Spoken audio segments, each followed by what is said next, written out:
Welcome to Season 5 of Men on Trek, Episode number 1. 5 seasons, guys. Halfway there. 10-year mission. Are we still on track, though? Might be a little behind. We're going to have to catch up a little bit. We have to do some catch-up? Got to do some catch-up. Yeah. And we got a lot more people along for the ride now, that's for sure. Very appreciative of all the growth we've seen on the channel.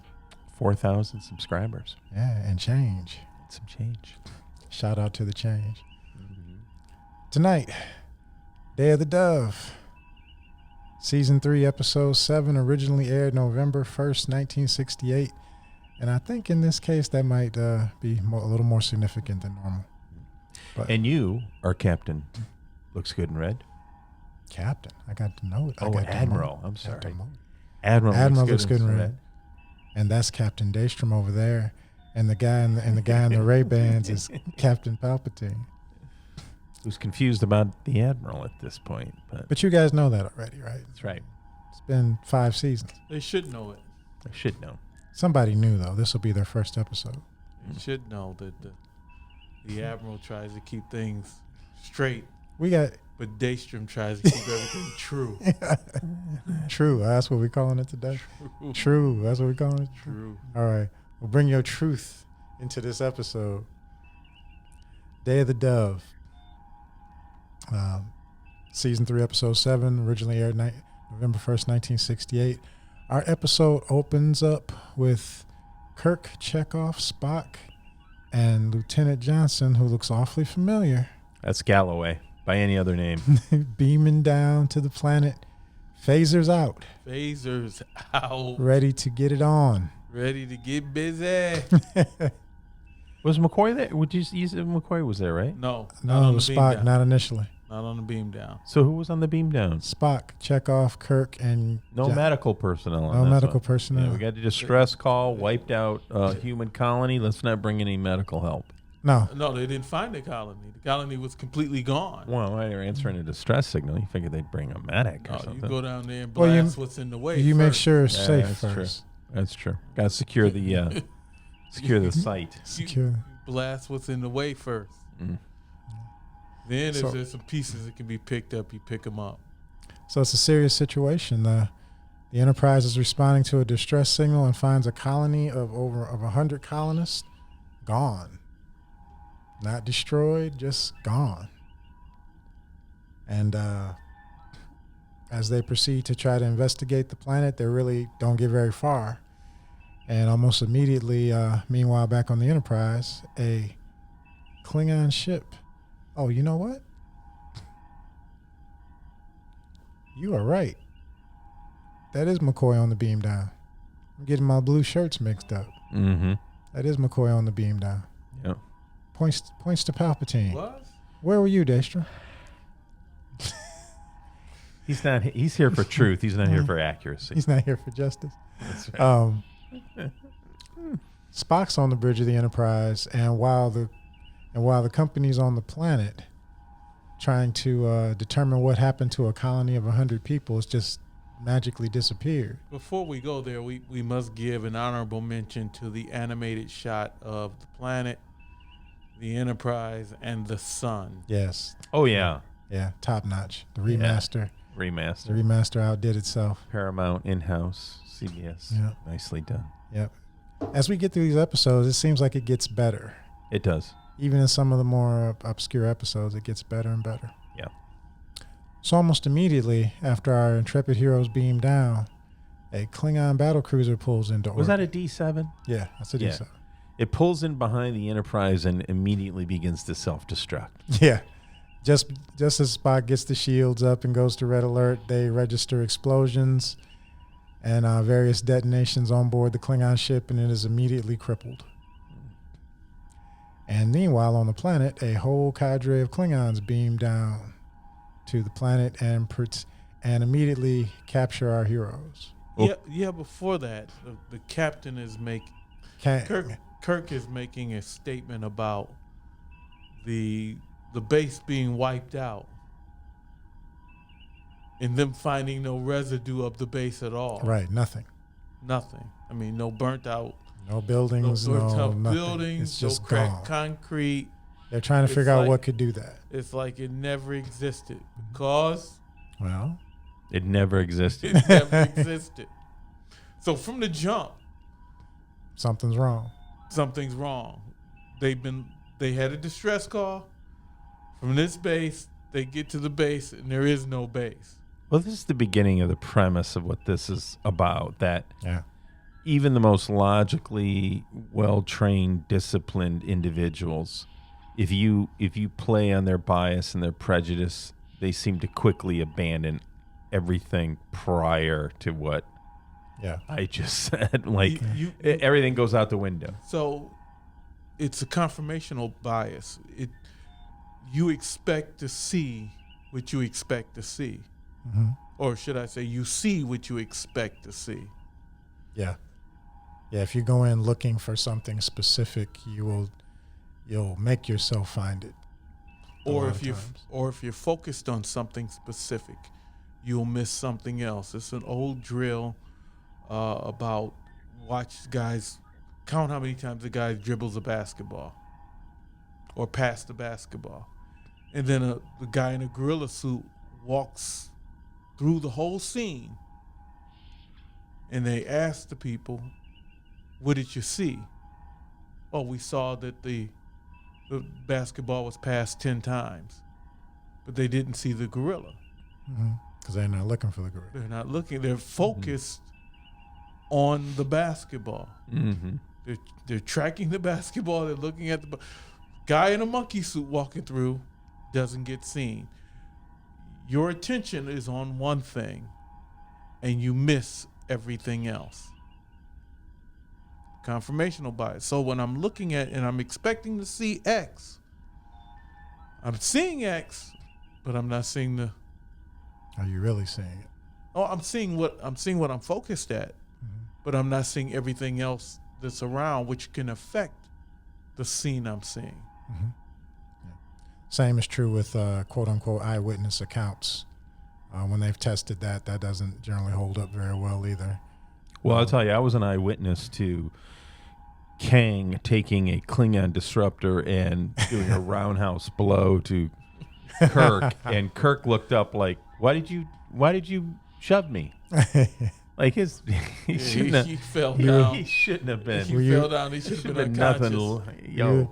You're looking for a little cranial damage, and McCoy having a full MMA Joe Rogan back kick on his head and nothing, man. He just looked up like, what was that? Follow a concussion protocol. That's where I think I knew when I was a kid, like something was going on here, because that shouldn't have been. That shouldn't have just been an inconvenience. You make a good point.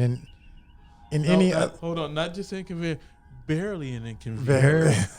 Barely an inconvenience. Oh, it won't hurt it?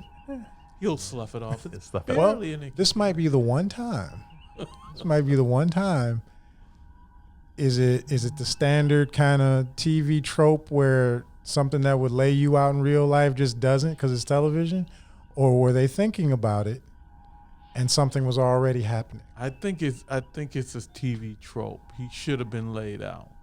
You think it's a TV trope? Not to say that they weren't already manipulated, because they were. Right. They were already manipulated by whatever was going on. They were manipulated to come there. Because they were manipulated to come there.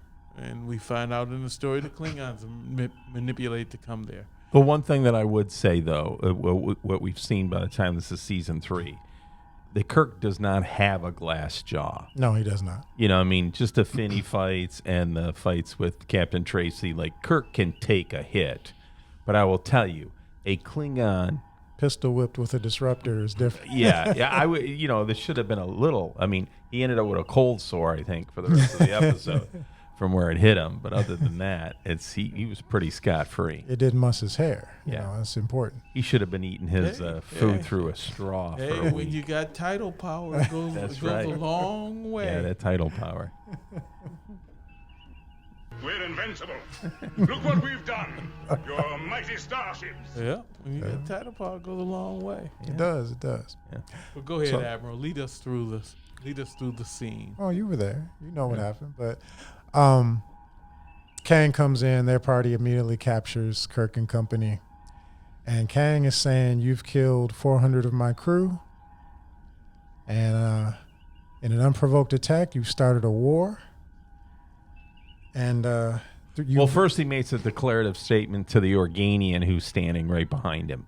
Yeah. He says we kept the peace for 3 years. Right. He goes for 3 years, and he looks around. And he knows there's an Organian looking at him. He's like, for 3 years, we folled the peace here. We've done nothing. Yeah. They're the ones that started it, right? And so that one guy sitting back at the Organian planet, looking and knowing everything, goes, yeah, that's okay. That's okay. Yeah.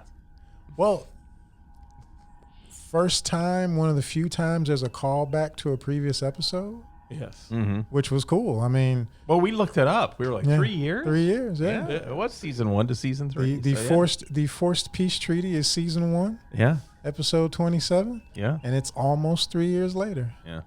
Yeah. So yeah. Yep. Yeah. Because we were even thinking, I was even thinking, like, was there a time jump in the series that we were just never aware of before? This particular episode could have been a full-length movie. It could have. With all the stuff going on, all the implications that are involved. I think it would, to your point, I think it would have been a better movie than it was an episode. Yes. I agree. Yeah, it gave more time. To the tyranny. I agree. Not only there's two main theorems that have come from the Daystrom mind in the Men on Trek saga. Number one is the second ship theory. Yep. And the other one is that the storytelling was limited by the time slot. Like if these were 2-hour episodes, a lot of the stuff that I asked for could have been in these. But to Daystrom's point, you don't have a lot of time. You have 50 minutes to tell a story. Yeah. And sometimes you just gotta cut some corners. And things are done too quickly. One of my biggest peeves in a movie has to be the first Thor movie. When he loses the power to be Thor, loses access to the hammer, and he gets sent to Earth to be humbled. To be humbled. He gets a come to Jesus moment too quickly. And it's like no real time passes for him to be humbled and to redeem himself. Things happen too quickly in this episode. Or the manipulation is taking place, the buildup of the manipulation, and then the deflation of the manipulation. The normal passage of time in a story arc is compressed. Very. Yes. And then you lose the nuances that makes the story. You don't even have enough time. Yeah, to process it. To process it. You just have to kind of accept it. That's a good point, because in other episodes, they've narratively blown by days in some instances to tell a story, right? To give you that. They could have done it here. And this whole thing goes down in about 24 hours. Right. I don't even think it's that. Not even. I don't even think it's that. I mean, at one point we get a countdown 10 for hours? dilithium. I think it's probably the dilithium time blows it up for me. Yeah. They shouldn't have we got 20 some odd minutes. 12. Yeah. I'm just using a number. When they call the ball, Yeah, it just compacts everything, and it makes it too rushed. They were already going out to PFE anyway, regardless of the dilithium. They're already trapped. The dilithium doesn't really add anything to it. If anything, yeah. Well, we see that a lot in the third season. In the third season, that you've got. I know you've got somebody in the writing room that's just like up in the ante. You got to have, you got, it's or MacGuffins. Yeah, we gotta have another thing here is gonna make these guys lose their minds, and it's always the time crunch, or if it gets back home, it's gonna multiply 10,000 times. Yeah, and he didn't need it. That's a lot. You didn't need the ship to even be. Well, we'll get there. Yeah. But you didn't need that. But go ahead, Admiral. Yeah. Let's get back to the planet. Take control. You're the Admiral. What are you telling us for? I'm not a cruel Admiral. I'm gonna let you. You're here to talk. I'm letting you talk. That's right. But the Klingons capture Kirk. Your job, Mister. Pay me. The Klingons capture Kirk and company. Kang's going off the deep end, saying Kirk has started a war. Hold on. Stop right there. All these security guards and nobody watching? Klingons just beam in and walk up, ain't nobody watching? Yeah. Nobody. They caught him totally flat-footed. Captain, ain't nobody watching? Well, I would have had a perimeter. But Well, let's go back to the premise of why they're on the planet. 4 guys beam down to check on a colony attack. Ain't nobody watch Klingon just beam in and catch them off guard. But again, limitations of production and time. Yeah. Kirk should have beamed down with 30 red shirts, medical team, yada, yada, yada. Just didn't have time for that. Half of them could have been left on the planet. Yeah. There's a whole bunch of stuff you could have done. Sure. To make this make sense. Sure. But I think one of the greatest story building moments for me for the entire series was in the first few minutes where you get to see the Klingons with their agonizers on their belts. Like that was just, you pointed it out, Admiral. I wouldn't have seen it, but you said, look what's on their belt, and they had their agonizers. That's the thing about this episode that I love, because it establishes agonizers exist. As we say so often, the mirror universe is not really that far from the regular universe. Agonizers exist. They're in use.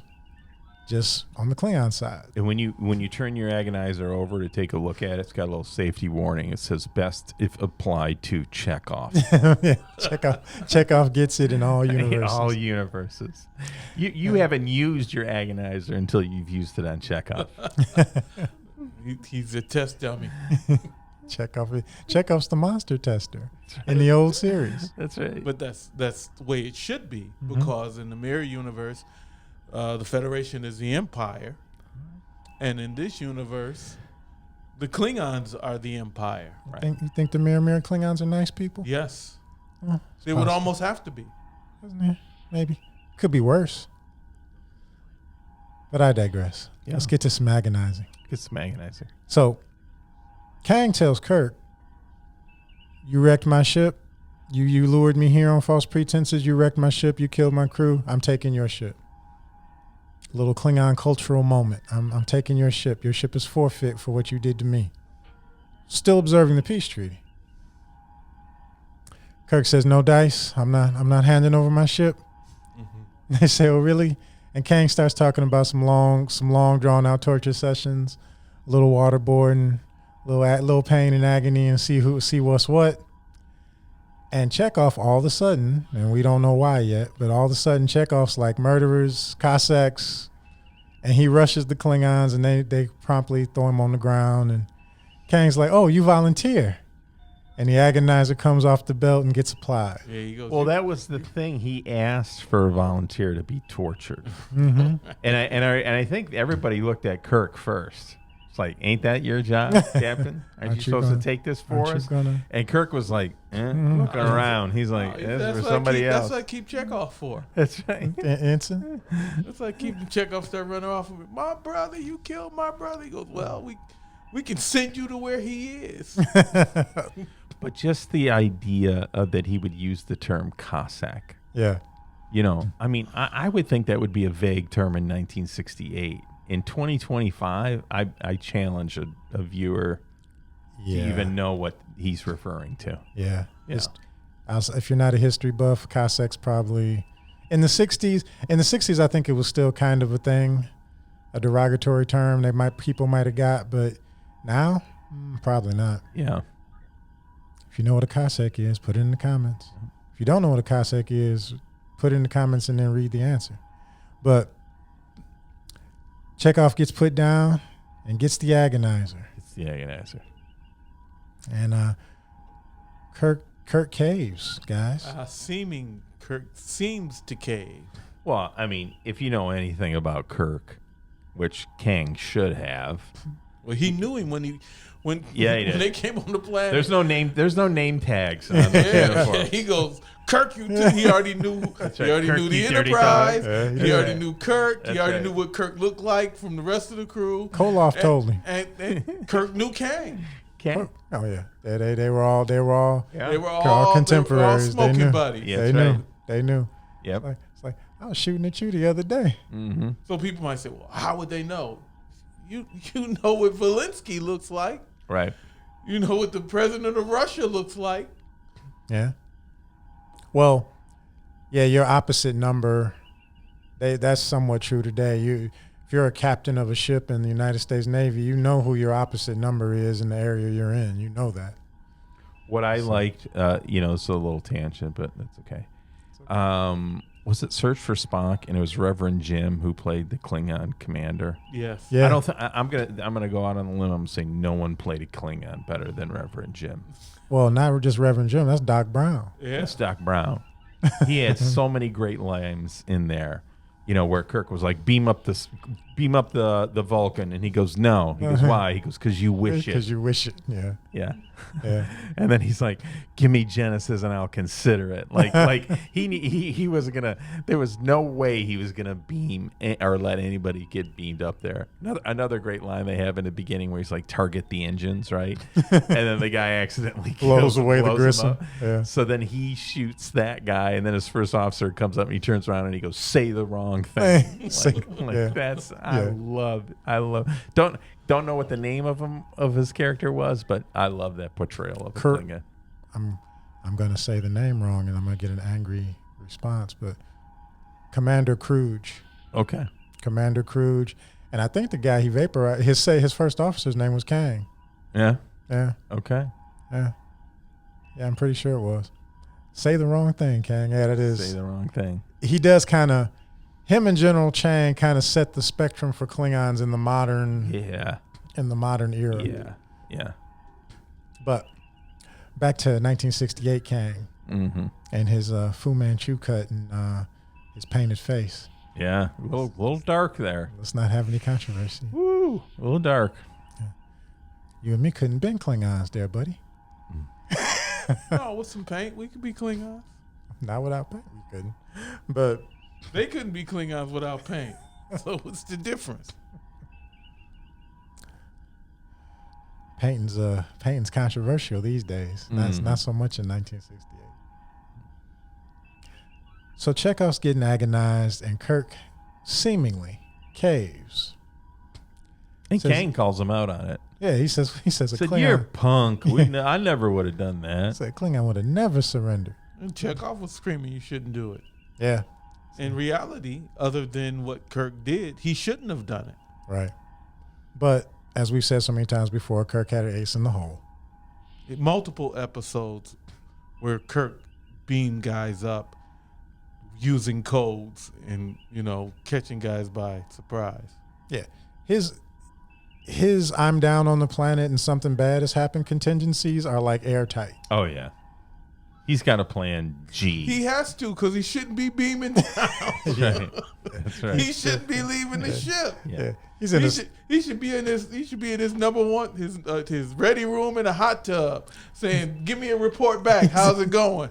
He's in a staff meeting talking about, "Okay, guys, I'm gonna do some stuff I shouldn't do quite often, so we're gonna lay out some guidelines. If I call and say beam me up, you say Queens to Queens level 3. If I don't give the answer, right. You don't beam me up." I'm sorry, Captain. We can't do that. If I say beam me up, but I send this coded signal on my communicator, beam me up, but then get ready for the other guys coming behind me. Yeah, I'm not a fan of the transporter. You Daystrom 8.0 because you beamed down 7 times.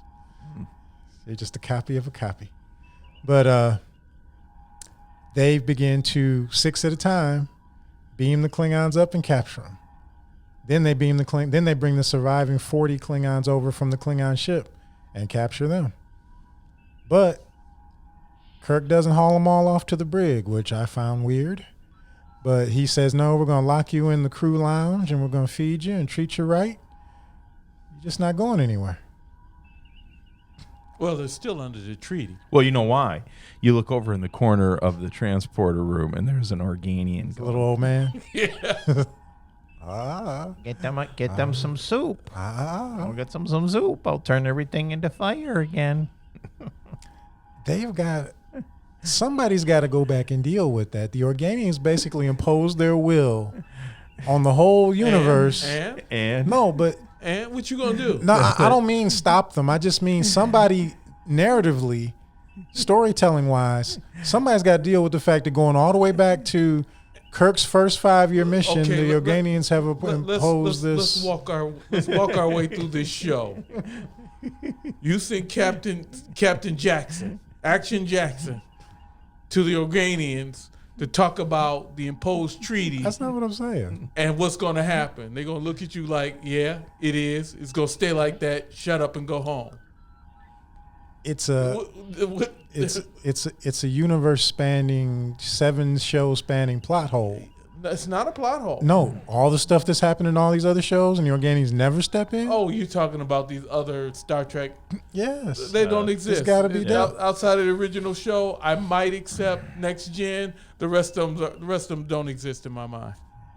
Send all hate mail to Captain Daystrom. Send it. Send it. Send it. Burn Janeway down. I don't even truly like what's the one with the space station? Cisco. Cisco. I like Cisco. I like Cisco as a character. The rest of it is all junk. No, I don't mind DS9 that much. All junk. But okay, well, not Kirk, Spock don't exist. Just got to be controversial, don't you? Got to. All right. Very well. So the Klingons are rounded up. And as Daystrom pointed out a little bit earlier, probably before we started rolling, female Klingons. Two. Female Klingons own the crew. Not the same ratio you see on a Starfleet ship, but... and you don't know how many more died in all the explosions. True. He said he lost 400 crew members.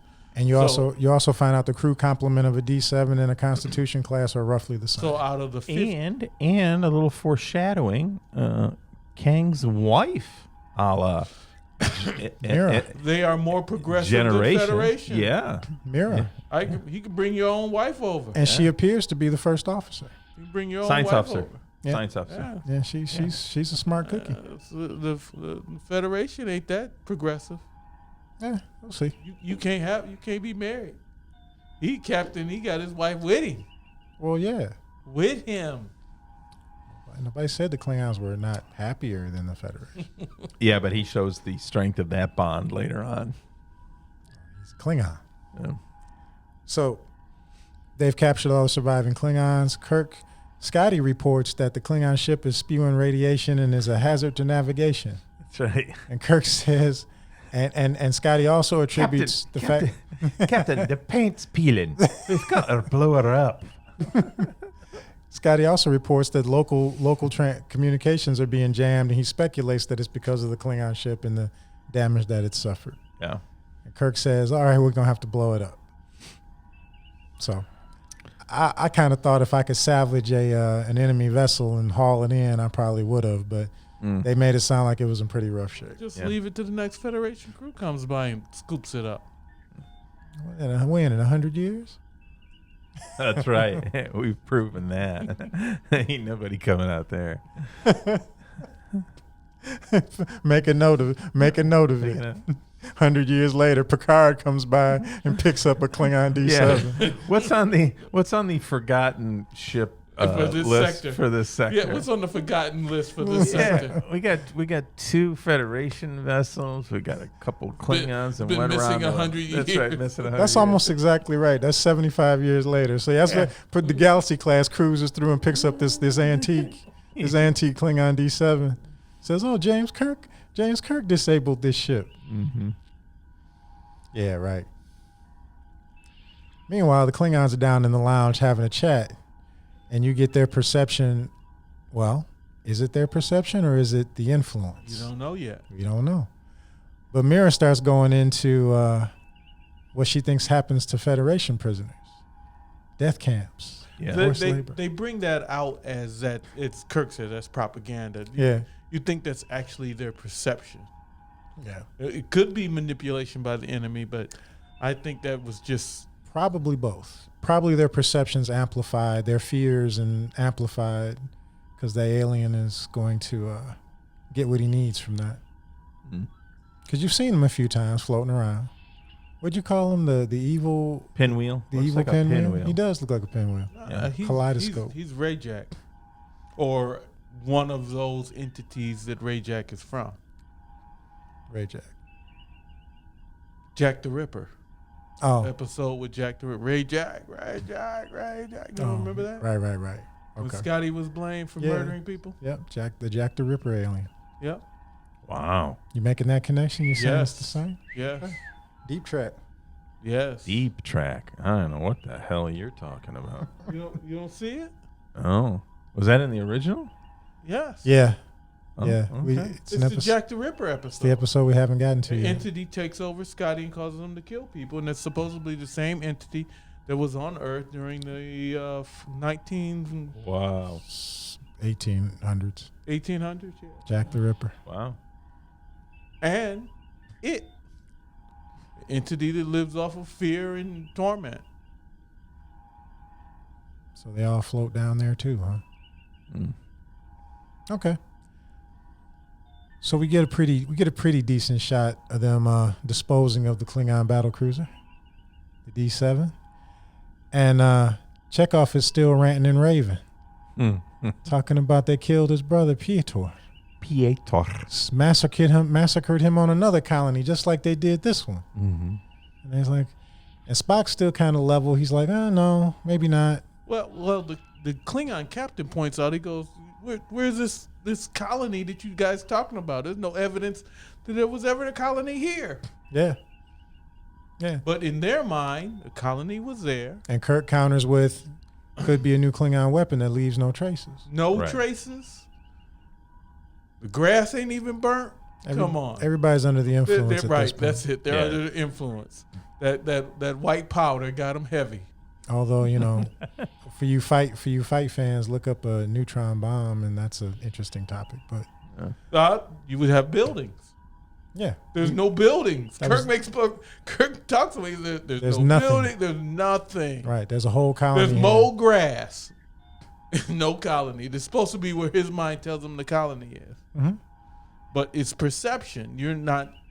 This is what you believe. Because you know there was a colony there, and you get there, there's no colony. Mm-hmm. There's not even the destruction of a colony. There's no trace of a colony. No trace of it. So what are you going to do? Well, it's interesting because a little bit deeper, if you're thinking about the writers, it's like what's the lever for Kirk and crew that is helpless colonists who are slaughtered, right? That's the thing that they're going to trip.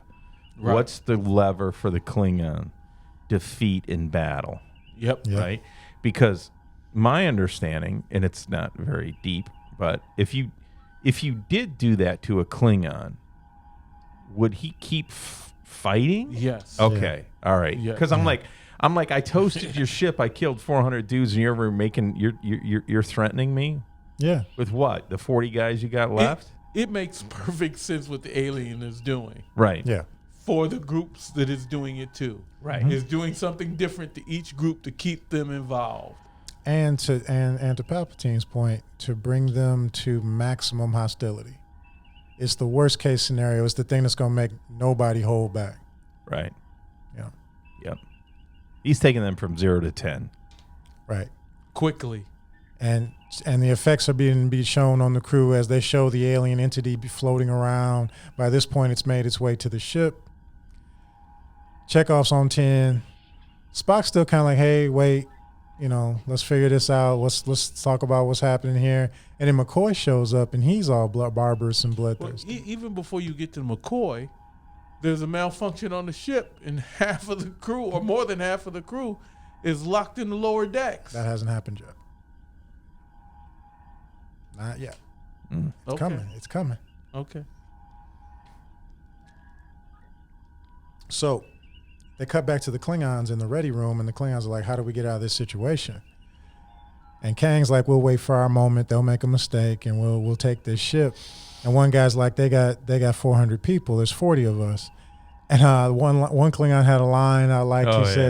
He said 4,000 throats might be cut by a running man. I thought that was a pretty cool line. Yeah. So they're down there. Kang's not giving up. He's waiting for his moment.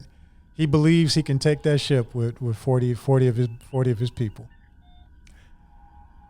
Then back on the bridge, Uhura is starting to get affected. Her frustration of not being able to reach Starfleet boils over, and she starts fussing about all comm channels being jammed. And she's like, could the Klingons be doing this? And Kirk's like, calm down. We don't know. Spock's like, wait a second. Chekhov's like, yeah, it's those doggone Klingons, and everybody's acting up. And that's when somebody hits the gas on the ship. It takes off accelerating for no reason whatsoever, goes off course. The bulkhead seal, trapping the majority of the crew below decks. And the ship is hurtling towards the edge of the galaxy at warp 9. And Scotty says there's nothing they can do about it.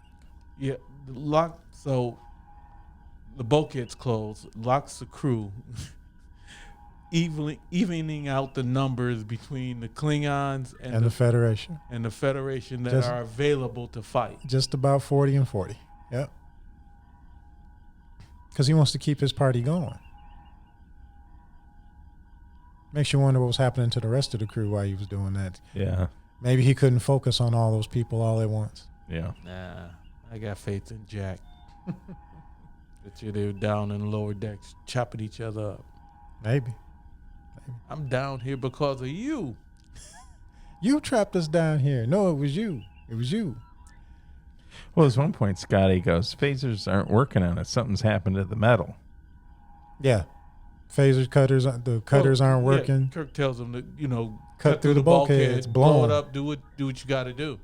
Mm-hmm. And Scotty says, we can't. Nothing's working. The alloy has changed. So this alien is powerful. Mm-hmm. That's why they should have never won. I know it's an episode. I know they have to get through it. But in reality, they never should have won. I agree with you from a slightly different angle.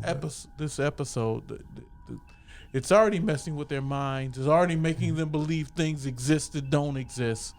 How do you combat that? Well, it even gets through Spock's mental discipline. Yeah, eventually. Spock. It takes Spock longer to go, but this is a pure Star Trek horror show. Another monster. This could have been a full movie in and of itself. Dude, this is terror on top of terror. It's every sci-fi space show that you can think about. Night Flyers, the Event Horizon. It's just this Jack the Ripper, Pandorum. Jack the Ripper monster. You can't touch it, and it can just manipulate you all day long. Yeah, that's true. It's a pure horror show. The pure fact that it could make them believe things that weren't true and could tap into their anger and fear. Change material to swords. Well, yeah, we're coming to that. Kirk goes down to confront Kang to accuse him of sabotaging his ship. Yeah, Kang's like, how can I do that when I'm locked up here? Yeah, dude? I've been locked up here the whole time. What are you talking about? Where's your reason? How did I get down? All right. So, some Klingons might have teleported in and transported in, and we didn't catch them. And got sensors. And Kirk takes the opportunity to pay Kang back for that pistol whipping. Yes, he does. Yeah, he gives Kang a good one. Mm-hmm. He gives Kang a good one, and then just when Kang's thinking about giving it back to him, the chessboard turns into a sword. Ooh-wah. And so does some of the other items in the room. Yep. I've always wanted to believe that the punch that Kirk delivered on Kang had nothing to do with the alien, but everything to do with Kirk. I think so. So. I agree with you. Yeah. That's probably just that small point of Kirk wanting to do it, and maybe without the alien influence, he might have foregone it. No, he wouldn't have forgone it. But I tend to believe that was mostly Kirk. No, that was pure Kirk. Yeah. That was pure Kirk. Just like he couldn't wait to beat the taste out of Finnegan.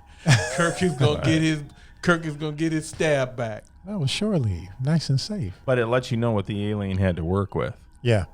You know. Yeah. He picked a good. He had a good meal. Well, under Arena, Kirk was already with the Gorn. He was already bloodthirsty. Look, they truly wiped out a colony. Yeah, they're not going to get away with it. Look, we're going to track them down and blow give them away. payback. Yeah. So the punch, that's Kirk's character. That's par for the course. It just goes back to the alien picking the right thing. Oh, you wiped out a colony.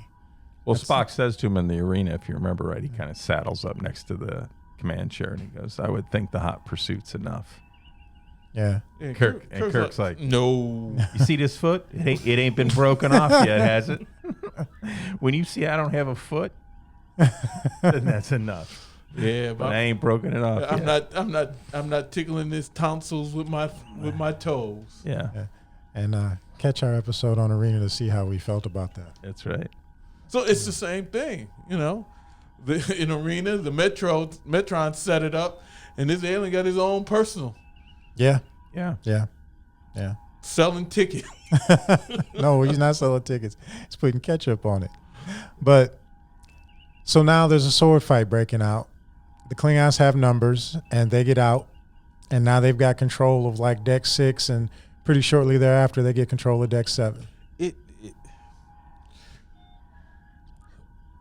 For what has happened, there, like I said, there's not enough time in the episode, but there should have been more reflection on, hold on. Swords? Where did the swords come from? And Right. Spock points it out. He goes, if the Klingons did it, why didn't they just get themselves swords? Or why wouldn't they give themselves phasers? Or disruptors? Right. Something's wrong. Yeah. You guys are so busy being hot and mad that you haven't taken time to think about it.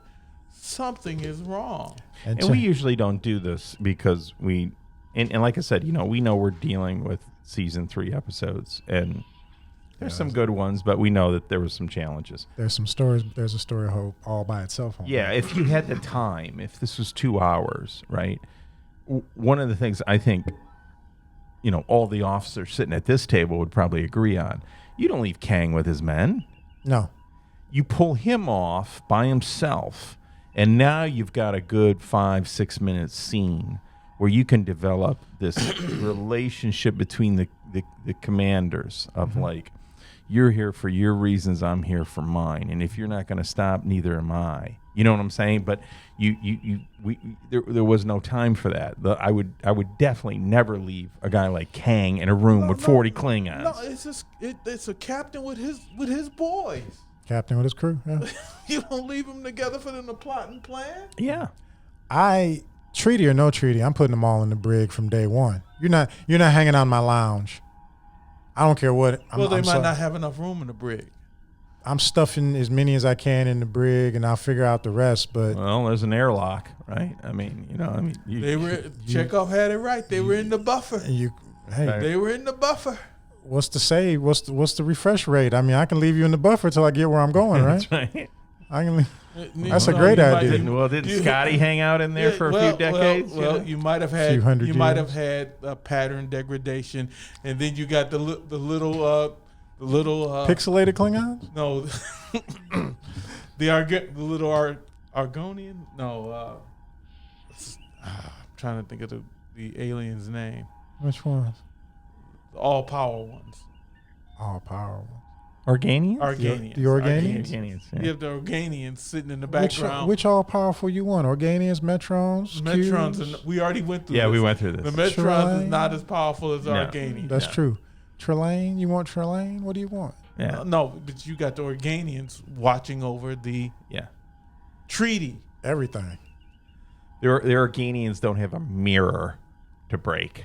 True. Yeah. They don't. Trelane does. And the Metrons seem limited to their neighborhood. Yeah. The Organians are galaxy-wide. Galaxy-wide, baby. Time and space. Same thing to them. Nobody's dealt with that. But, okay. Like I said, what you going to deal with it? What you going to do about it? Do is talk about it. I just want them to pop up in somebody's episode talking about remember. Oh, they're there. Remember, they're there. We're in charge. They're there. The camera just isn't panning far enough to the left or right. They're standing there. The Organians holding the camera. That's right. The guy with a green goat. That's right. Don't go there. I'll loose this goat on you. It's like Ron Mitchell's D&D old man. It was an Organian. So, Klingons are loose on the ship.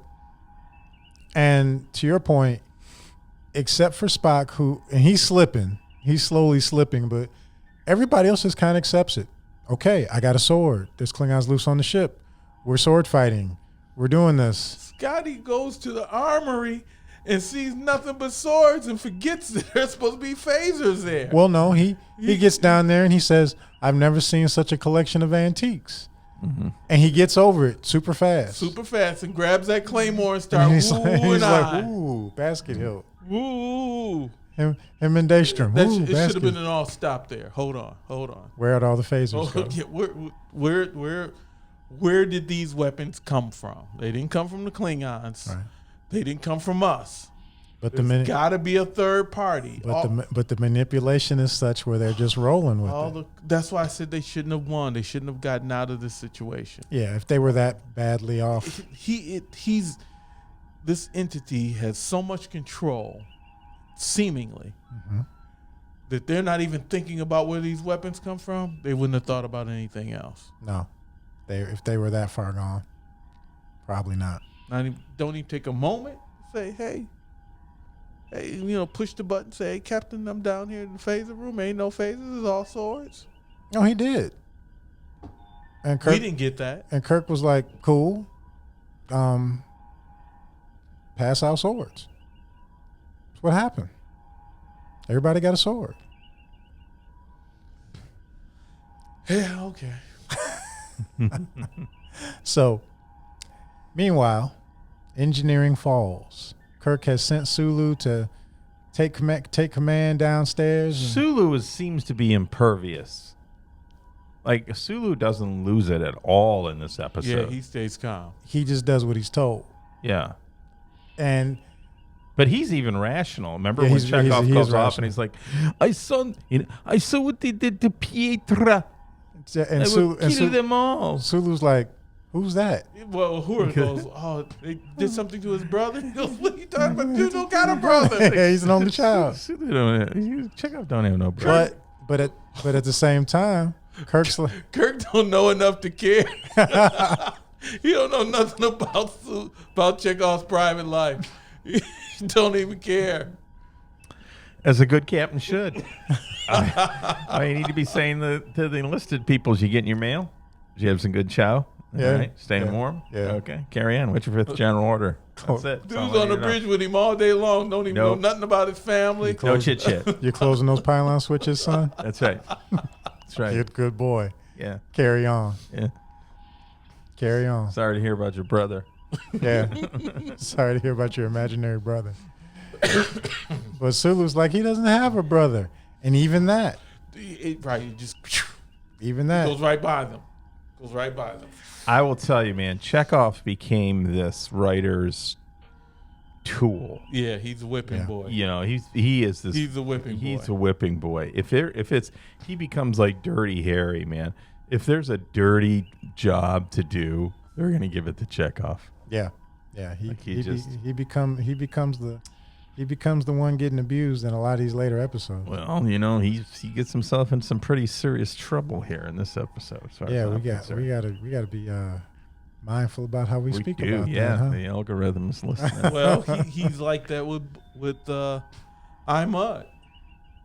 Yeah. Yeah, he's got that dog in him. They do show it. Yeah, he does. They show it. That dog comes out. They show it. Yeah. Got that dog in him. Yeah. Spock, at this point, who's still trying to halfway hold it together, says that there's more life forms on the ship. Yeah, Spock asks the computer to count.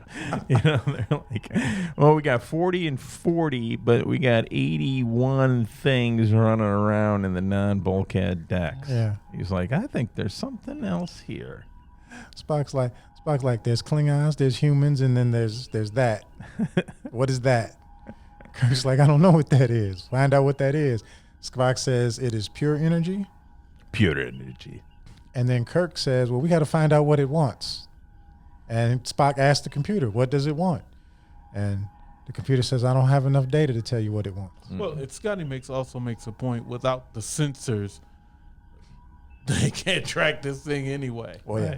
Because in the meantime, Kang has taken control of engineering and calls Kirk up and says, I'm going to suffocate you. And he cuts the power and the life support to the bridge and the upper decks. So they're sitting there in the dark having these conversations. Now, if you were King, would you have called him and said, I'm going to do this? Got to get that monologue in. Or would you just done it? Got to get the monologue in. Under these conditions, yeah, I'm calling you. Just to be petty? Oh, yeah, I'm calling you. I'm calling. No, I think that I think that Daystrom's point is you do it and then you wake him up and he's restrained and then you tell him what happened. No, you don't wake him up. Chief Petty, just kill him. Yeah. Well, no. I mean, you gotta look at it academically. I'm on your ship. I've taken control of engineering. I've gotten in your weird sword fight. I'm winning, and I'm hitting the oxygen switch on you. Yeah, I'm gonna reach out and let you know that it was me that did it. I'm gonna call you. I'm gonna call you. I don't need. I just need to win. You just need to win. I don't need you to know I'm winning. A win is a win. A win is a win. Okay. You know in the afterlife. I'm gonna call you and say farewell. Giving you an opportunity to do something about it. No, I'm not telling you. Okay. I'm not monologuing. You're not monologuing? No. Okay. So Kirk now begins to try to reason. He says, I got to talk to Kang. We have to discuss this weirdness that's going on. This is not right. Kirk's trying to hold on his human brain. Spock says, Klingons aren't really down for truces after some of them have been killed. Right. And then McCoy shows up and fully flips out. Yes. McCoy's like, they're butchers, they're monsters, there's no dealing with them. We got to kill them. The voice of reason has no reason in it. Yeah, Mr. Empathy. Mr. Empathy has no empathy. He's like, we got to kill them all. This is war. What are you guys talking about? And Kirk's like, hold on, Bones. We have to. And he's like. Almost to the point where he's about to call him treasonous. Yeah. Well, I'll tell you, there was two things that stood out. Once again, DeForest Kelly's magnificent ability to not blink. Yeah. Like he delivered his lines without blinking one time. Yeah, with that rage. Yeah, with the rage. And then the great line where he's walking away and he says, when are you two going to start acting like soldiers? Military men. Instead of fools. Yeah, instead of fools. Ooh. Storms off the bridge. Man alive. That was insubordination. You know it. But to get you think about what you got to do to get McCoy to that point. Well, yeah, he's like I got men down sick bay dying who've been hacked to pieces. McCoy is not McCoy. Doesn't even sound like McCoy. No.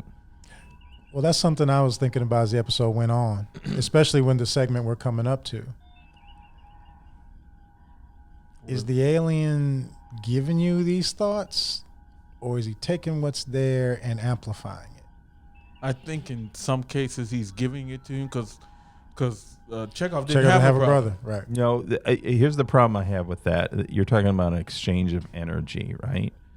He's got to give them something to give something out of it. What I think he's doing is he's removing the inhibitions. That's where I'm going with. In other words, he didn't pick like I don't know. Give me a benign race back then.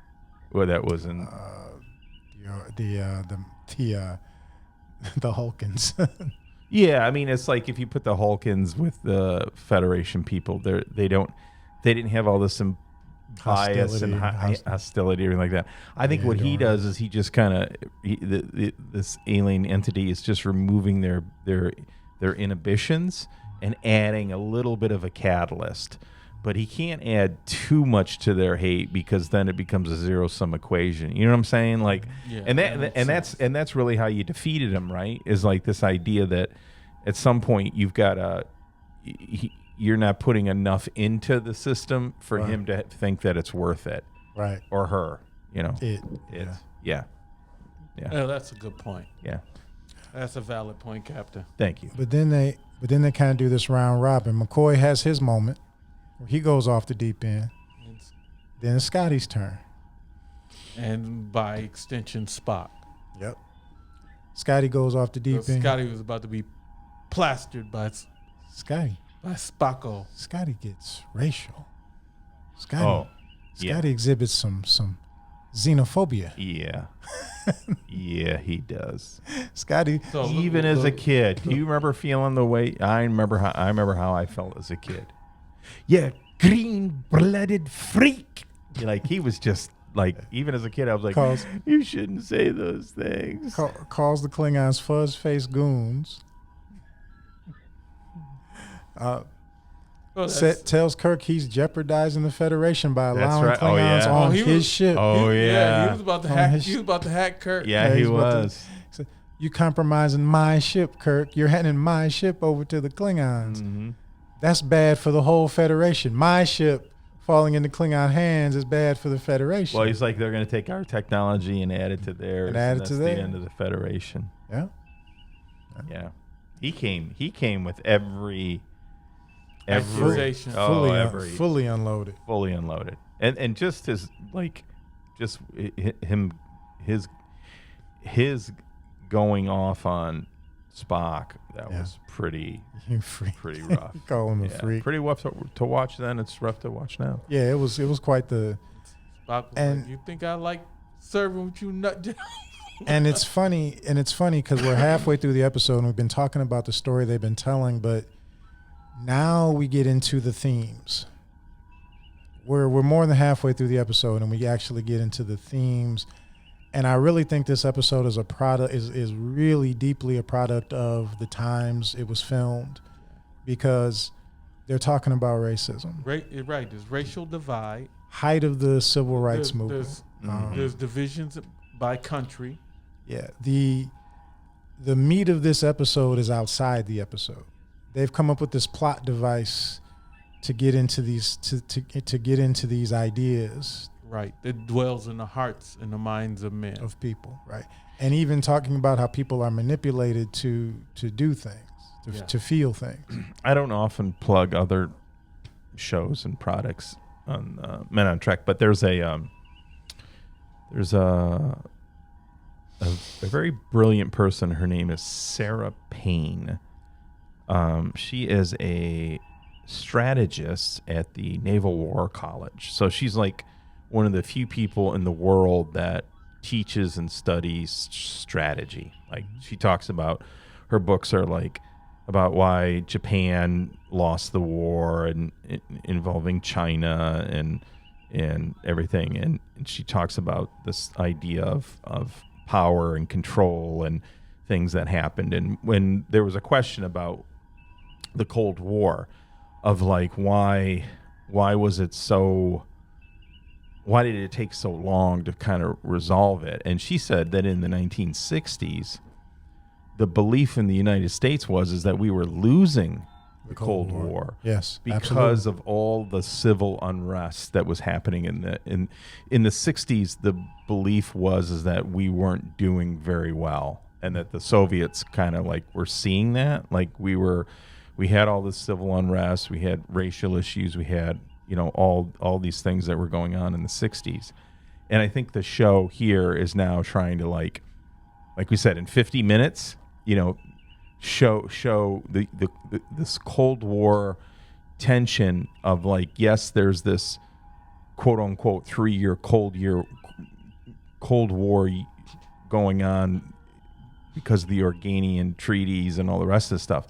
But really what's underneath all of it is there's a lot of civil rights issues. Yeah. And there's a lot of race issues and a lot of hatred and a lot of all these other things. So it's almost like the writers took the whole idea of the Cold War, which was happening with the Klingons at the time, right? So you had 3 years of just like following each other around, like submarines and stuff like that. And 20 years of Cold War in real life at this point. Right. But it was always, I always found it fascinating that it was like, she was saying that the Soviet Union viewed the United States as not doing well at all, and we in fact were thinking the same way. And we were losing the Cold War in the 60s because of all the civil unrest. And I think this is what they were trying to sort of get to in this episode. But once again, you got 50 minutes, you got to tell a story, right? You got to sort of kind of get through it. And it once you kind of drill down to that, it heavily resonates, because we're going through a repetitive time period where things look bleak for the same reasons. Right. You know, and for them to begin to drive into a message as we move through this story, for them to drive into a message of a lot of this is your perception. Mm-hmm. Right. A lot of this is not reality. It's not really that. It's what you're being made to think and feel by outside forces. Well, it's the echo chamber. Yeah. Well, no. In this case, it's even, they're more focusing on, there's outside forces that want you to feel this way, that want you to believe this is your situation. So if we look at United States as an example, the outside forces are where? Wasn't the Soviet Union telling us this about ourselves? It was the echo chamber of the media, just like it is now in 2024, 25. Yeah, and the fact that you can select your messaging. So in the 1940s, 1960s, there was just the big three that all toted the same party line. A lot of the newspapers toted the party line, and there was no outside voices to that. So it was perceived this way. Now the Soviet Union had their own issue. Right. This echo chamber has been increased by you getting to choose what you want to hear.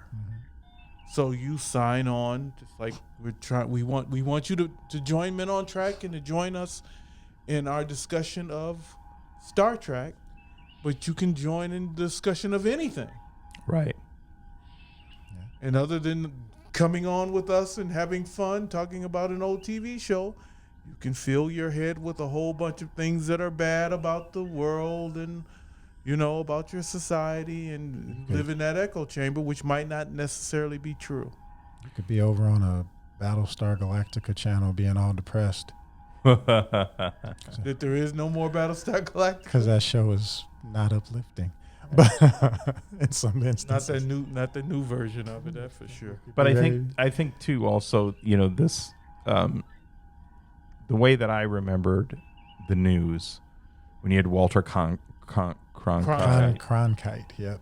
And Brinkley and all these people is that they were reporters who tried to just give you facts and not their opinions. That's what they told you. We believed that to be the case. Yeah. That's what they told you.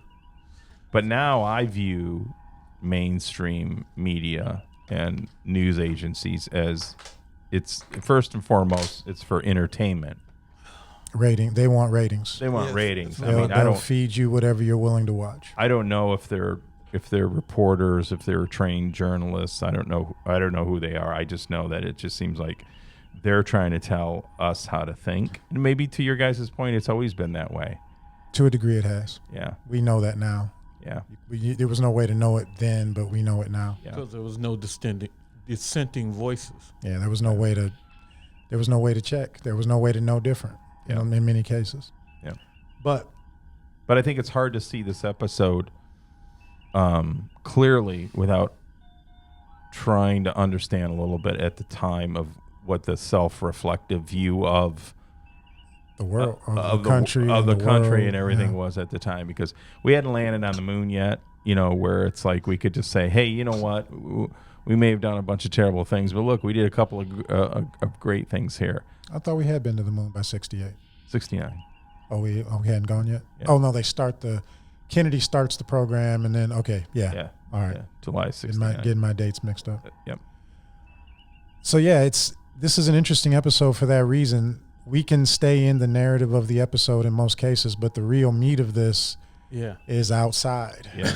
Yep. And I didn't, honestly, when I thought about the episode, I didn't think we'd be able to get that deep in it. But when you start, that's what I love about the original show. Right. When you start to peel back the layers of what they were trying to bring to an audience in a benign manner. Yeah. When you start to dig into it, it goes a lot deeper. Well, Star Trek is classical science fiction. Science fiction was a vehicle to discuss social issues and things that people would necessarily accept you discussing directly. You could come at them sideways. And discuss the issue through a fictional story, and that's what Star Trek is doing. You can't in 1968. You can't necessarily have a white guy and a black guy on TV having a hardcore discussion about racism. But you can have a Scottish guy call a Vulcan a freak and kind of get there. Right. You can full on hate a Klingon who's kind of dusky skinned and semi-Asian looking, But you don't want to see Captain Kirk hate Mr. Sulu. Right. It's kind of that deal. Yeah. So what does that have to say about Chekhov and his stalking ability? People have negative behaviors. Kirk violently reacted to Chekhov's stalkiness. Yeah. But in that context, was that an appropriate response? Watch the episode. We're not going to explain anymore. Well, we're getting to the stalkiness, but I will tell you something though. I that never felt like Star Trek to me. Okay, it felt like it basically what happened is that Chekhov becomes aggressive with one of the with Kang's with Mira. Yeah, with Mira, and that never felt right to me. I think that was a mistake. I'll very rarely call out something that's a mistake because it wasn't needed to move the story along. It wasn't needed, but I think they did it because that in certain aspects is human nature. I think I'm disagreeing on a different level. They were hitting so many heavy topics in this episode. It's almost like, to your point, when I was a kid and Chekhov did that, it was jarring. It was like, no, that's not right. And Chekhov, of all people doing it, it was a very jarring, shocking way to be like, this is not right. This is not cool. There's never a time. This is not what the character would do. It's not what anybody should do or would do. But remember, they're hacking themselves up. I think that was thrown there to say this is without restraint. This is what man is capable of. This is what man is capable of. I think that's the only reason that's thrown in there. Okay. To show how dark and how disgusting people can get. Yeah. I'll buy that. When I say man, I don't just think male. I'm talking about the race as a whole, the group as a whole. People. You're looking for that word. People. People. And incidentally, in the midst of all this, Sulu makes his way down to the illustrious Jeffries tube to try to restore life support. And while he's sitting there unable to do anything, life support comes back on. Because our alien friend wants to keep the scales balanced and keep everybody in the fight. I think that's what clicked in the minds of everybody because they knew about the alien, they understood about it, but when the power went back on. Well, the point is, to your point, this is where you're getting to. The alien only has so much time before they figure out this is going to be a Mobius loop thing. Like, what was the movie Die Another Day? With Tom Cruise, it was a MAGA from Japan. Tomorrow or something. Edge of Tomorrow. Like, there would be some point. There would be some point where you knew this was being manipulated. Right. And after a while, I mean, it's just not sustainable. I mean, after a while, I would think if because we always say well, why did it just leave? Well, let's assume it's done this 100,000 times. And I think what it realizes is that as soon as they figure it out, like when Johnson shows up and his heart wound is healed, and he's like, he's back and I'm back in the fight. Let me at him, and it's after 15 times of that, you're going to realize, look, this is a zero-sum equation. We're just food. This guy's chewing gum and back to Daystrom's point, this ugly scene is the linchpin. Kirk's reaction and what he does to Chekhov because of it snaps something in Kirk, and Kirk begins to question. Kirk begins to go, "Oh, wait a minute! What are we doing here?" He even does it when the Spock and Scotty incident. Right. He's wringing his hands and he goes, "What's happening? Is this who we are?" Right. Yeah. He says, "What's happening to me? Right. Yeah, look at what I'm doing. How I'm responding." He says, "Why are we acting like savages? Yeah. Why, this war stage where we're participating, we're being forced to manipulate it, right?" Well, you think about the average person. I mean, we talked about racial hatred. Ozempic and everything is so popular is that people struggle with self-control with just eating food. Mm-hmm. Can you imagine being on a starship hurdling at warp 9? Well, and you put all the variables together. That's why I said at the beginning, in reality, this enemy would win. Probably. Right. This enemy would win. Now in the show, we're talking about the Paragon characters who have self-control. Right. Who have these deep reserves of morality. Well, then too, getting back to the point you made about had they had more time, if you had run through a cycle where they had fought and killed each other multiple times, to Jim's point about Edge of Tomorrow, Kirk's been all of them have killed each other multiple times, and then they begin to go, hold on, but you don't have time. So you kind of give a taste of that. They never said anybody was dead and came back to life, but they said people have suffered mortal injuries and he was stabbed in the heart and he came back. He didn't die, but right. Star Trek tech, that's not a fatal wound, but the fact that he healed up within hours and was ready to go, was ready to go again. That's what it's the old Highlander line. You've got that devil in you. That's what snapped McCoy out of it. Well, yeah, McCoy's like, well, that's hold where on. we're at. Ain't nobody dying. Spock says, McCoy comes in and he's like, hold on. I got people down in sickbay that are healing rapidly.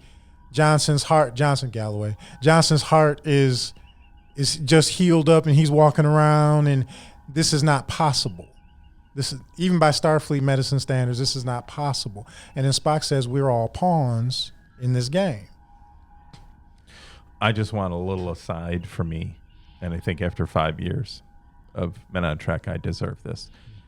If the people at Paramount could go back and please let's overdub Johnson's name to Galloway and change it in the credits, because just let him that's Galloway. It's the same actor. It's Galloway. That's the one time I don't he know why played they called him Johnson. Because Galloway died. Oh, well. That's true. Galloway had been killed at least once by then. Yeah. Well, then use another actor. Okay. Don't mess with my reality. Because we love you, Galloway. That's right. So, and actually, now they've captured Mira, and Kirk is trying to explain to her that they're being manipulated, and I don't know if she's being manipulated or she's just a hardcore Klingon and it's taking some convincing. I think she's a hardcore Klingon. That's kind of where I'm leaning. But remember, she's also their science officer, the way that he introduced her. So if you got anybody that you could probably... She's been indoctrinated. You can work on. Yeah, but gravity's gravity. There's certain universal laws that she's gotta believe in if she's going to be a science person. So, that made a lot of sense to me. That she would be the one that... She'd be the conduit. She could be the one you could that they reach might the most. that they might be that might get to a solution with Kang. Yeah. Now, if she was head of security, I don't think. No. She was Klingon warrior number 2. That was not going to happen. Yeah. But it's interesting, and again, you get more in the old series, and really even till you get to Next Gen, and they do a bunch of stuff. This is the most information you get about the Klingon Empire back in the day. Why are they expansionist? Why are they running around conquering and taking and so on and so forth? Mira gives you a view into the Klingon world you don't get any other time. Well, it's the Soviet Union, right? So why do they need all these Eastern Bloc countries? Well, Russia had 2 cities. The rest of it wasn't anything. I mean, you had Stalingrad and you had Moscow, and the rest of it was just poor dirt farms. Yeah, and wasteland. So you needed Czechoslovakia, you needed Romania, you needed Hungary, you needed these other countries because they had to send the food back in, and so the breadbasket of Europe, Crimea. Yeah, 2 or 3 lines, and she laid it out. Laid it out. She said there were poor systems in the empire, and people had to eat. That's right. It's like, okay. And to eat, that means we're coming to take what you got. Yeah. Mm-hmm. And that changes you barely see the Klingons after this, but that changes the whole perspective on the Klingons. It humanizes them. It gives them they're not just this marauding. Yeah, it gives them a justification. Right. They're not just this marauding race that just conquers for the sake of conquest, which they kind of go to later. They make them, we're warriors and it's what we do. It's like, well, no, we have needs. We need resources. We have to expand to survive. Well, I think that was always the Achilles heel of the Klingons, especially what was it, an undiscovered country. Well, it comes to a head in undiscovered country. Yeah, where they blow up. They blow up Praxis. Yeah. By overmining for resources. Right. Yeah. They exhaust their own resources trying to maintain parity. Yeah. Which is what happened to the Russians in the Cold War. Yeah, Soviet Union and Cold War. They exhausted themselves trying to keep up. So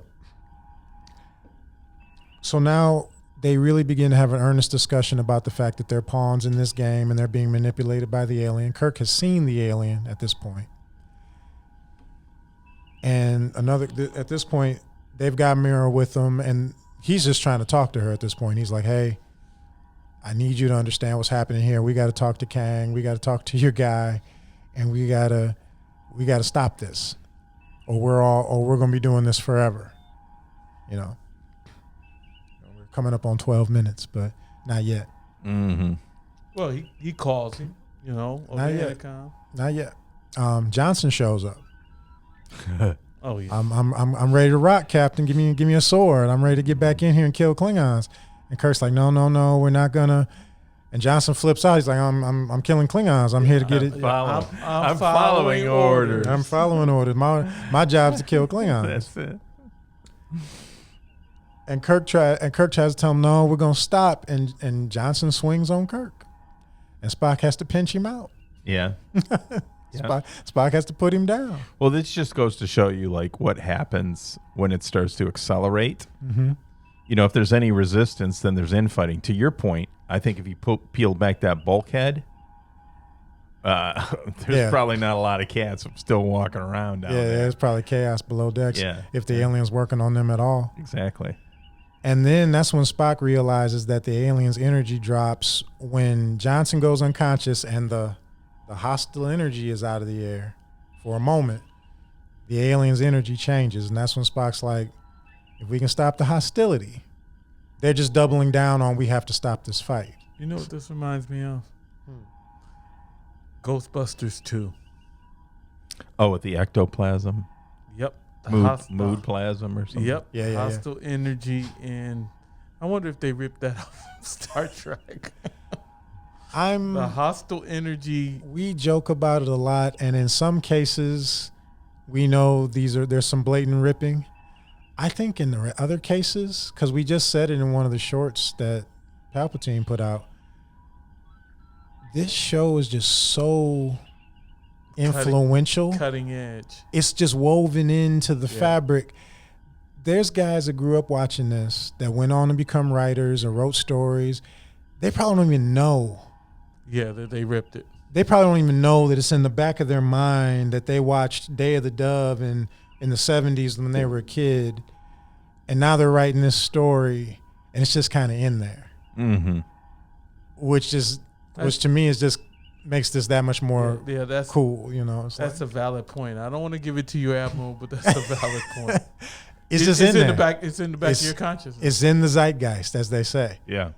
There's nobody, even people that hate science fiction. Star Trek, the original series, references, people get it. People know it when they hear it. It's just in there. If you grew up in the 60s, 70s, 80s, it's inescapable. It's in there. It's in there. It's in you. You can't escape. And the way that they did it, because we're talking about it 50 years later. Mm-hmm. If you look at Lost in Space or Space which was 99 or Lost in Space was on the air at the same time. Yeah, it was these sort of campy, I don't know, sophomoric sort of adventure of the week. Yeah, it was like, the cow's loose, so let's figure out how to get the cow back. Yeah. And I think what Star Trek tried to do was tell stories that had this universal appeal and whether it was luck or skill. And I think that, the argument that we could have is that I would say, the first season or maybe even the first 2 seasons, I think that Roddenberry got together the right people. And then season 3, you can see what happens when your resources get limited by the suits or however you want to do it. People that are just basically saying, look, we're not here to really tell a moral story that people are going to reference for the rest of their lives and maybe build off of it and maybe write their own stories. We want to sell Cheerios. So let's make Chekhov a sex symbol. It's just kind of there were things that but even became obvious. But even so, whereas other shows from Inception where, like you said, we're going to sell a little breakfast cereal and give you some fluff to watch that's going to be entertaining. And, hey, we love some of those shows. I know somebody at the table that's a big fan of Lost in Space. He loves the Jupiter, at least the Jupiter, too. Yeah. I'm not going to name any names. Yeah. But it's just not the same thing. It's not. There's no episode, and I watched Lost in Space, loved Lost in Space when I was a kid. There's no episodes that come to your mind that is mentally challenging as a Star Trek episode. Yeah. It's just fluff in space. It's the Danger Will Robinson, but that's about it. That's about it. So now they realize they must stop fighting. They realize they have some sense of what the entity is doing. They must stop fighting, and they're looking at themselves. Kirk's like, is this who we are? This is not who we are. This is not who we're going to be. We're better than this. We're going to stop this. But he tries. He gets on the intercom and he says, "Hey, listen, I'm going to kill your wife in 5 seconds if you don't agree to talk to me." When he tries to talk to him the first time, he doesn't. Kang doesn't respond at all, and then the second time he tries to threat. And what's so funny about that scene? They're still under the influence. Kirk's like, "What can we do?" And Kirk's like, "We could threaten to kill Mira," and she's looking like, "Uh-oh." And Scotty's like, "Yeah, that's a great idea. Spock does. Spock and Scotty. They're like, "That's a great idea. Let's kill the girl." And it's just like, wait a minute, guys. No, let's threaten to kill. Let's threaten to kill the girl. Yeah. And the Klingon was like, and Kang's like, "This is war. She gets it." Yeah, I wonder if that's why she threw Kirk a sword later on. Yes. Yeah, her response wasn't, "I get it." Yeah. She was like, "Oh yeah, really? Okay." I don't know about anybody else, but my wife would not understand. Yeah. No. So, but in this moment, this is when Mira begins to believe, because 5 seconds goes by. Kang's like, "Go ahead and kill her." Kirk's like, no. He called my bluff. You called my bluff. And then she was shocked. We don't roll like that. We're Starfleet. I'm not getting killed? No, she's like, "You're really not going to kill me?" He's like, "No, we're Starfleet. We don't roll like that at all. Don't believe what you heard." Mm-hmm. And she's like, "Wow." And he's like, "We really do have to stop this. We really are being played by an alien entity, and everything I've been telling you, we have to stop it." And they're trying to figure out how to do it. And then, if things weren't bad enough, 12 minutes, please. That's right. 12 minutes. That's right. Scotty comes in and says the dilithium crystals are deteriorating. Discharging. Yeah. Yeah, absolutely. The dilithium crystals are deteriorating, and they have 12 minutes until the crystals are melted and they lose all power. Yeah. That's pretty much fight music. That's the last straw. That's the last straw. I agreed with what you said when we were watching the episode. Now I'm thinking about it. They do this in season 3 several times. We're seeing it. It was unnecessary. Unnecessary. I didn't need it. You're already out of control, hurtling through space. At warp 9. It'd been worse. It's worse if the dilithium crystals are fine and you're just going to keep going. It's worse. So have you guys ever had a boss that you worked with or for, and they were really good, and they knew your potential, and they let you do your job, and they were supportive, and then there's a boss who micromanages you and doesn't believe that you're competent and capable and all this other stuff. And this is where I really see like the change from Desilu to Paramount, because what the people running the show should have known was that there was enough emotional currency already between the characters, the story, the book of, what the ship meant to people and this, that, and the other stuff. Instead, you have people showing up that I think were just looking at the script and going like, you know what, you need something more here. We need a bomb. We need a bomb to go off. We need a countdown. We need a countdown timer. And it's like, to you guys' point, none of that was needed. None of that was needed. The work had already been done in the first season and a half. To Daystром's point, excellent point. But this is season 3.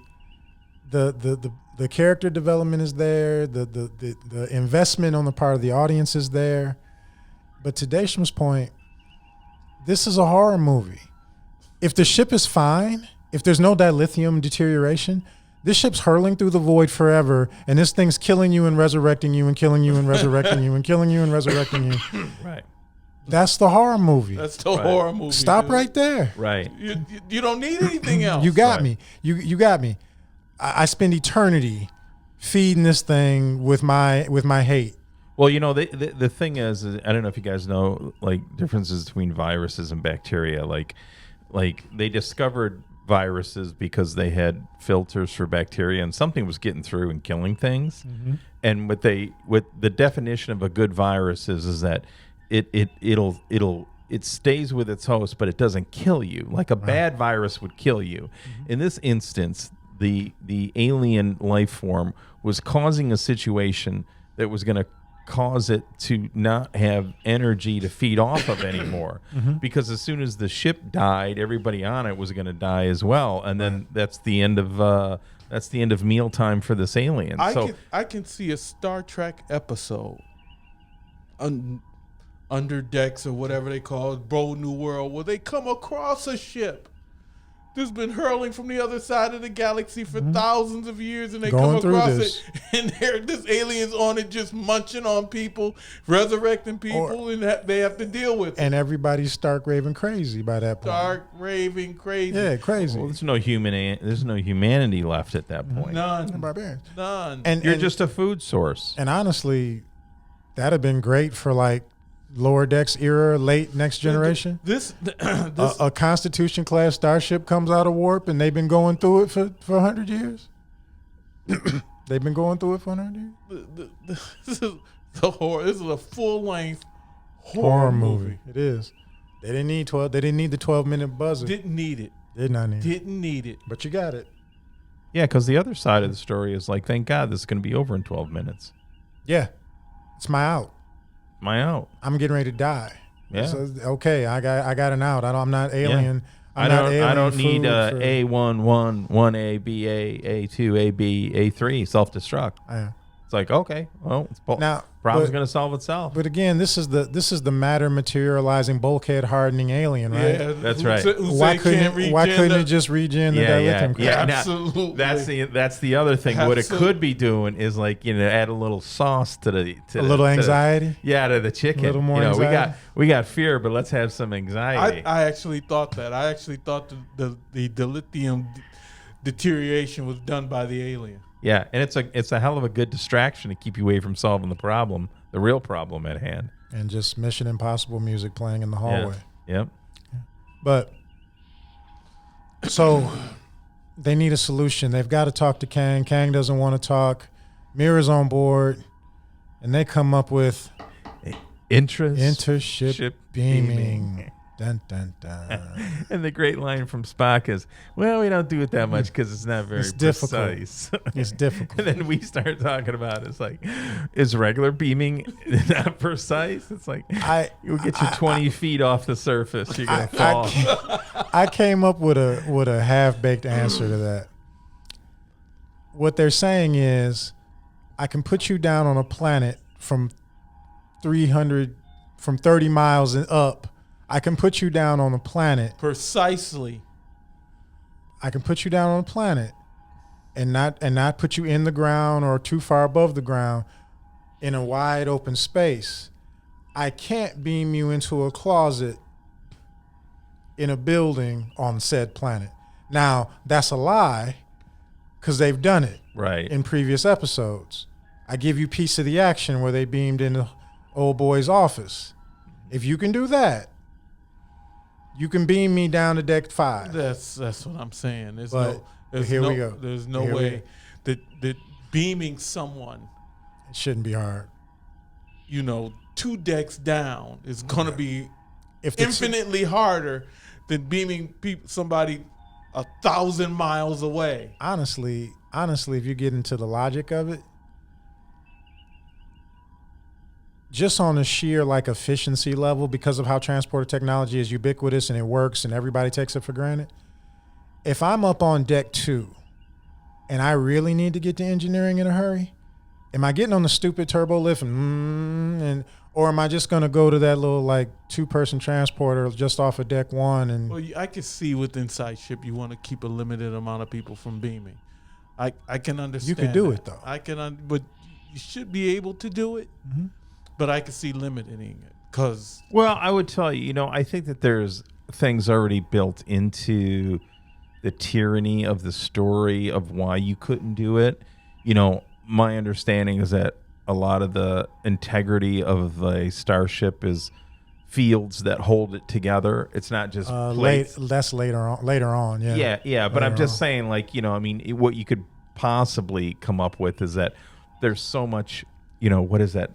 Flux field field interference. No, they always said this in the next gen. I think you're talking about Doc Brown's flux capacitor. I know. I was thinking you want to say flux capacitor, but there was always something they had to do something with something, and there was always quantum interference. That's next gen's gobbledygook. Inertial integrity field. Yeah. I would say something like the quantum interference of the subspace field causes inaccuracies in beaming. I'd rather they say that. I'd rather they kind of take the McCoy route and just tell me, yeah, we transport, but it's not foolproof, and we don't mess with it like that. Yeah, and we don't do it like that. Well, they do show him beaming, and I'll tell you, Kirk was about 6 inches away from a bulkhead. So yeah, he landed real close. Yeah. So, after much discussion, they remotely trigger. They remotely program the transporter. Kirk and Mira go down the transporter room. Kirk sets down his cutlass. He puts his cutlass down because he wants to give Peace a chance. That's right. Give Peace a chance. He's going to regret that in a minute. Yeah. And they get an 8-second timer, and they jump on the pad, and they beam into engineering where Kang and the boys are hanging out. Yep. And Kirk's like, Kang, let's talk about it. And Kang's like, Kirk, I'm going to cleave you in half. And Kirk's like, if you cleave me in half today, I'll be back tomorrow, and you'll have to do it again. That's after we get a little fight. Give me some fight music, man. Give me some fight music. I don't know where it is. You can't find the fight music? Anybody want an engineering job on Mid-On Track? Mm-hmm. There we go, because Kirk and Kang had to get busy. I'm cutting it off. No. Kirk and Kang has to fight. Okay, well, you tell me about Kirk and Kang's fight. Well, Kang was going to chop on Kirk, and Mira saw that her man was going to hack down her only hope of escape, so she threw the enemy a sword. I think she remembered him saying, oh, yeah, you going to let him kill me? How about he take a couple swings at you? But I like what Kang said. He goes, when I chop you into pieces, you're going to tell me you're magically going to come back together again? Mira. That's so good. Mira threw Kirk a sword like that. Didn't even think about it. Here, kill my husband. Unalive my husband. Yeah. Well, she didn't want to unalive her husband, but she knew if he hacked Kirk down. Honestly, from a storytelling standpoint, run Kirk through and he goes down and he just gets right back up, and he's like, See, this is what we're dealing with. The smart alien would have left him dead. Maybe. Yeah. But they fight, mostly because it's Star Trek and there must be required in contract to be at least one fight per episode. They don't fight every episode. There's a few where they don't, but yeah, it's a show. It's a show. Want to bet? Well, Kirk throws his. I think he had a Roman gladius at that point. Yeah, pretty much, yeah. And he's like, go ahead. My heart and my head doesn't matter. Yeah. I'll be Hack back. me down. I'll be back and I'll hack I'll hack you. And Kirk gets into the other. He's like, are you going to fight an endless war for somebody else's benefit? Are you going to be a pawn? Pawn. That word struck the Klingon. Struck Kang. Kang's like, I act a fool on my own volition. I don't let anybody. I don't need nobody help me fight. I ain't on nobody's payroll when it comes to being a fool. Right. It's like he's like, if I'm gonna kill and murder, I'm gonna kill and murder because I want to, not because somebody's making me. Yeah. Kirk's like, are you gonna be a good little soldier right now, or are you gonna think? Yeah. Yeah. And then Spock goes, and you know what would further weaken it? It's open mic night. he's like, let's get a couple comedians in here. Some good vibes in here would really hurt it right That's about right. now. So, and they begin, and Kirk's saying all this like 1950s ship out Eddie Haskell stuff. That's like get out of here, scram. Hit the road. Yeah, we need the road. We need to get Vigo out of here. So we need to start everybody in New York. We need to come together. Oh, that's now. That's real now. We need to come together and get Vigo out of here. We need to talk about the love of New York. Yeah. So make like a screen door and get out of here. No, make like a banana and split. So they begin to mock the alien and ridicule it. And then Kang comes over and is like, "Yes, leave. I'm not fighting. I'm not killing. I don't Kirk need any today help to 'cause hate you want humans. me to. I don't need any help to hate the human." And he slaps Kirk on the back, and Kirk is like he's gonna fall down. Kang is kind of huge. I mean, Kirk's not a little dude, but Kang's kind of huge. You should look up the actor that played him. But then they begin to laugh at it, and they're having a good time, and everybody's laughing, and the alien's like, "Oh, this isn't fun anymore," and he leaves. They never deal with it. They just run it off. There's nothing they can do to it. It's true. But well, I don't know. Maybe you could take it down to a planet with an ounce of antimatter. Yeah. That's how you got rid of the last warp 8 vampiric cloud. Yeah, that's true. Full. You don't have a proton pack. It's the next best thing. Antimatter bottle. Yeah. But it gets into the other kind of deep thing in the episode, getting back to this dialogue goes very deep, considering that this is the height of the Vietnam War. This dialogue goes very deep into, do you know why we're fighting? Who's benefiting from this? Right. What is going on here? Follow the money. Do we have to be doing this? Who really benefits from us being in conflict with one another? Think about it, Do you really hate this person over here? Do you really hate your neighbor? Do you really need to be fighting these people? That is the pressing question in any generation. Yeah. Are they really the bad guy? Right. Or have you just been told they're the bad guy? Right. Have you been led to believe this person is your enemy? And that's the same question with racism. Right. Is it really that group is worse than any other group? Or has your biases come together to? And have your biases been influenced by somebody else? Yes. Is somebody else using you for their purposes? Yep. Which is a real good reason to take a step back and exercise some detachment before you get emotionally invested in. This is why the episode is called Day of the Dove. At some point, you have to come to an agreement not to fight. You have to choose it. And exercise a little detachment. Don't believe everything don't take everything at face value. Don't believe everything you've heard. And talk to your neighbor before you fight with your neighbor. At least give it a try.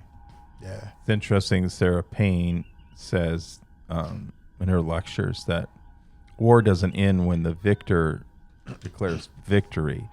It's when the loser decides to stop fighting. Yes. That's the truth. That's the truth. 100%. Yep. And I'll tell you, this episode ended like no episode I ever remember. Yeah, there's no afterthought. Oh, there's nothing. No afterthought. He slaps him on the back, and then you see the Enterprise go, pew! and the credits come up. The alien come off, and that's it. That's they don't deal with how the Klingons get back to the world. They don't even deal with where they are when they finally stop the ship. Yep. They don't deal with any of that. Or how do you get back when my understanding of dilithium crystals would be they're decaying over 12 minutes. So at the end of 12 minutes, there's nothing. Yeah, how do you regenerate? But they chewed up at least 8 or 10 minutes of that time. When you get into it, when it's all said and done, the ship's been traveling at warp 9 for hours, apparently. They should be very, very far. It should almost be a Delta Quadrant scenario. They should die before they get back home. It should almost be a Delta Quadrant scenario, not Gamma Quadrant. It should almost be that kind of scenario. The dilithium crystals should be damaged. It should be questionable if they can just turn around and warp home. They, on their own power, can't pull warp 9. Right. Warp 8, but warp 7 too long damages the ship. They should have a big problem. Yeah. They glaze over it. As I said, they should not have won. Yeah. They glaze over it in this case. They really don't. This is a horror movie. This is Ghost Ship, where at the end everybody dies. Yeah. Only one person gets off. Yep. Everybody's toasted. One of the best written horror movies I've ever seen. Yes. Mm-hmm. Since we're talking about writing, that is a well written movie. But our heroes drop it out of 9 and presumably get home okay. Barely an inconvenience. Super easy. Super easy. Love that channel. Barely an inconvenience. Mm-hmm. If you know what channel that is, click like and subscribe over there, and here too.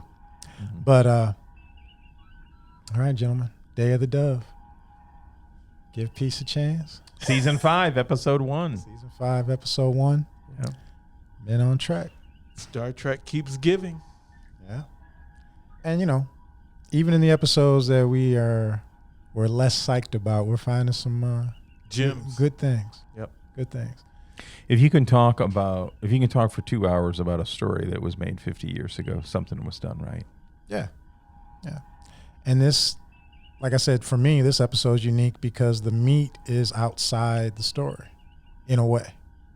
What they're getting at is very relevant and poignant for the time they were in, and miraculously, or maybe not so miraculously, it's kind of relevant right now. If you put a time stamp on this episode, almost all the stuff, because it's secular. Yeah, what society goes through is secular. We have our bear and our bust. What does it say? It doesn't repeat, but it rhymes. Mm-hmm. Yep. Yeah, you're always cursed to repeat history if you forget it. Yeah. Yeah. Even if you don't forget it, I think you repeat it. Yeah. Well, the cycle, like you said, there's a cycle.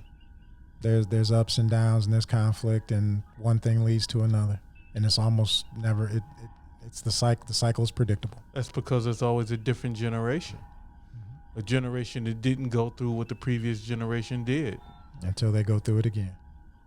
So each generation has its cycle, and the next generation starts to repeat the cycle. It doesn't matter about if I remember it or not. It's a different cultural mindset. Yeah. Yeah. All right, gentlemen. Day of the Dove. Day of the Dove. Been on track. Click like and subscribe. Please do. Leave a comment. Throw some comments out there.